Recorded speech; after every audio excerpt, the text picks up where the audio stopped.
C'est un mot d'ordre national, c'est pour faire entendre la voix des agriculteurs. Je pense que tout le monde a remarqué qu'il y a énormément de problèmes dans l'agriculture, quels que soient les secteurs, fruits et légumes, lait. On a beaucoup entendu parler du lait, mais les céréales ne sont pas épargnées, la viande bovine non plus. Donc tous les secteurs agricoles sont en crise actuellement. Vous avez entendu parler du problème des fruits et légumes, je pense que tout le monde en a entendu parler aussi. Tous les secteurs sont en crise et ça commence à devenir insupportable, entre autres pour les exploitations laitières, ils n'ont plus de revenus. Donc comment ils font? C'est-à-dire que les prix bas ont une limite, on est en dessous du coût de production. Donc maintenant comment on fait? Il serait temps de prévoir un plan pour l'avenir.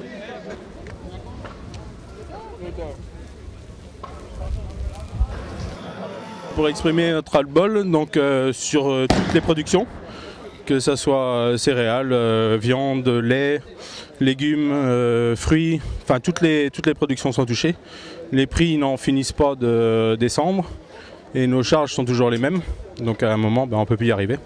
Il y a des intermédiaires, il y a les grandes surfaces, mais c'est pas forcément, peut-être pas forcément beaucoup, mais c'est un petit peu tout le monde, beaucoup, et au final, il y a une grosse écart entre le prix au producteur et le prix au consommateur, quoi. Les produits n'étaient pas, enfin le système n'était pas pareil. Là maintenant, on arrive de plus en plus sur un marché plus libre au niveau mondial, donc on a des cours mondiaux, et les charges ne sont pas mondiales, elles sont on a les charges liées à notre pays, donc nous il y a de la main d'œuvre, il y a des charges sociales, il y a des coûts de transport, il y a des... Enfin, on fait avec les charges de chez nous, mais on vend sur un marché mondial, et pour nous ça, on ne peut pas y arriver, quoi.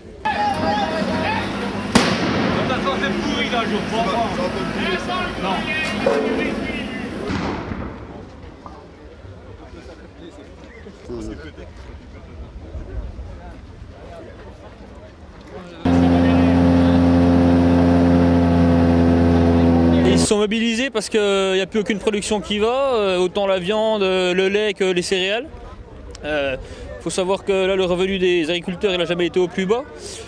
C'est les prix, quoi. C'est les prix qui nous font défaut et puis on n'a rien pour y pallier, quoi. Oui, fortement, il faut savoir que le prix du blé là, il a été divisé par 3 par rapport à l'année précédente, et que le prix du gasoil et des engrais ne cesse d'augmenter d'année en année. Alors déjà pour moi ça va être très difficile de reprendre l'exploitation de mes parents.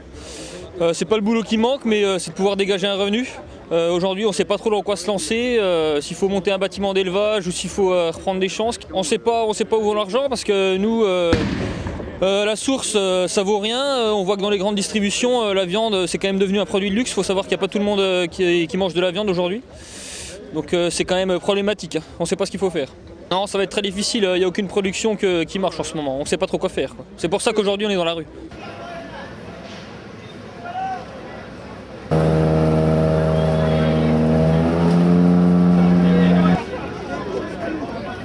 Tout simplement parce qu'aujourd'hui le revenu des paysans est vraiment minable, on peut dire ce mot-là. Moi actuellement je partage ma vie avec un homme qui est agriculteur depuis 1 an, et pour lui c'est vraiment très difficile parce que le prix des céréales n'est pas du tout rémunérateur. Donc voilà, c'est très difficile de vivre en couple quand les deux sont dans le milieu agricole. Donc c'est pour ça que je suis venue ici à sa place, parce qu'il y a du travail à faire sur son exploitation. Et donc pour un petit peu manifester notre colère et vouloir que un jour on ait un revenu décent pour pouvoir vivre. Voilà. Donc pour l'instant, nous n'avons pas d'enfants, mais il est certain que si un jour on en a, on aimerait qu'ils prennent la suite, c'est évident. Mais si le contexte reste tel qu'il est, il sera très difficile de leur laisser quelque chose de vivable.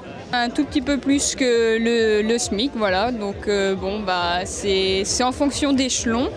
Et donc voilà, c'est un petit peu plus que le SMIC, ce qui permet de faire vivre un petit peu notre couple, quoi. Oui, il est difficile de vivre quand on a un loyer à payer, et puis il faut arriver à se nourrir, et il est très difficile de faire des projets d'avenir quand on gagne si peu de revenus.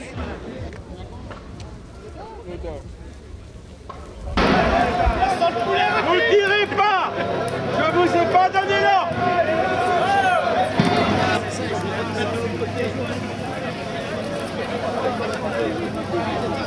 pour notre mécontentement. Tout va mal, tous les prix baissent, les marges, tout augmente et nous ça baisse. Au lieu d'augmenter, donc on ne peut pas joindre les deux bouts, hein, c'est pas possible comme ça. Et que ce soit toute production confondue, tout va mal. Vu le nombre d'heures qu'on fait par jour, c'est vrai que nos revenus sont vraiment pas, ça correspond pas du tout. Donc il faut vraiment qu'il y ait des choses qui bougent parce que là, on va tous mettre la clé sous la porte si ça continue. Donc nous on est des jeunes, on vient de s'installer, on aura du mal à monter la pente. Hein.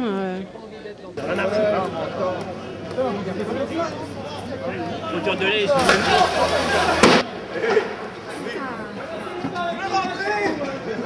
qui est en train de se passer dans des familles aujourd'hui. À mort Sarko!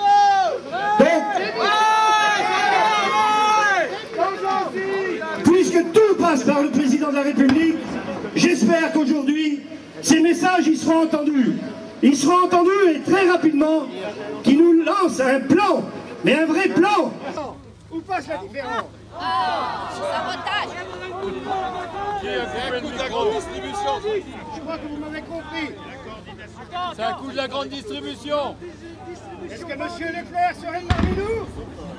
On va y aller. Quand la droite est au pouvoir, c'est la gauche et la droite. Quand la gauche est au pouvoir, c'est la gauche.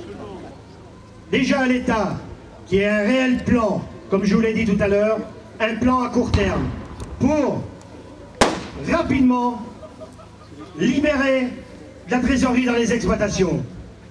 Et je demande, s'il y a un plan qui se met en place, que la région Bourgogne accompagne aussi ce plan par des mesures financières pour accompagner les agriculteurs dans la détresse. Voilà, donc c'est avec ces quelques mots que je voulais vous redire avec fermeté ce que les agriculteurs attendent ce soir à la sortie de la manifestation. La LME de votre ami Michel-Édouard Leclerc a officialisé les bacs chiches, je dis bien les bacs chiches, au bon vouloir de Carrefour, d'Auchan, Casino, Leclerc et d'autres. Et ces bacs chiches aujourd'hui, lorsque vous vous faites expliquer comment se passe une négociation, écoutez bien messieurs les élus, lorsque se passe une négociation, les gens qui vont négocier pour les entreprises aujourd'hui en sont malades plusieurs jours avant pour aller rencontrer ces gens-là. Et le but ultime, ce n'est même pas de négocier le prix d'un produit, mais c'est de négocier une marge au profit des actionnaires. Là, il va falloir sauver les gens de la terre. Il va falloir sauver les gens de la terre, parce que les gens de la terre sont fatigués, les gens de la terre sont à bout de souffle.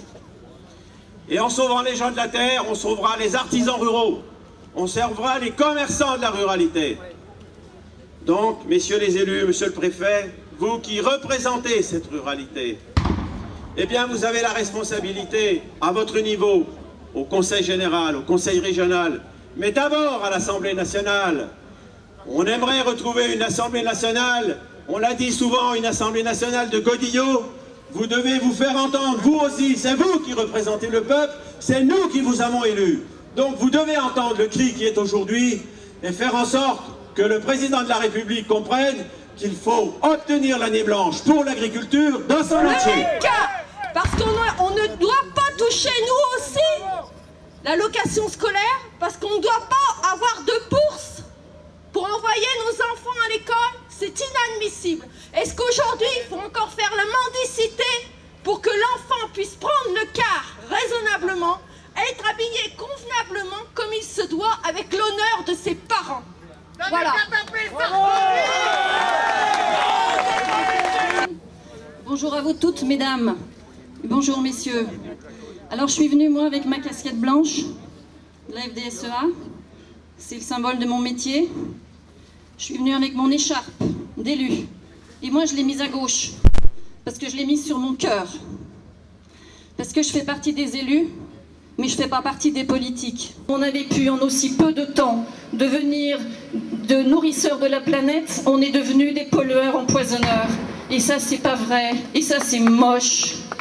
C'est laid. Le monde laitier, comme toutes les autres productions de Bourgogne, va mal. Ce que j'ai envie de dire aujourd'hui, c'est que le jour où on arrête la production laitière, elle disparaît. Alors j'ai une question à poser à nos politiques, c'est que Jugez-vous utile la production laitière en Bourgogne?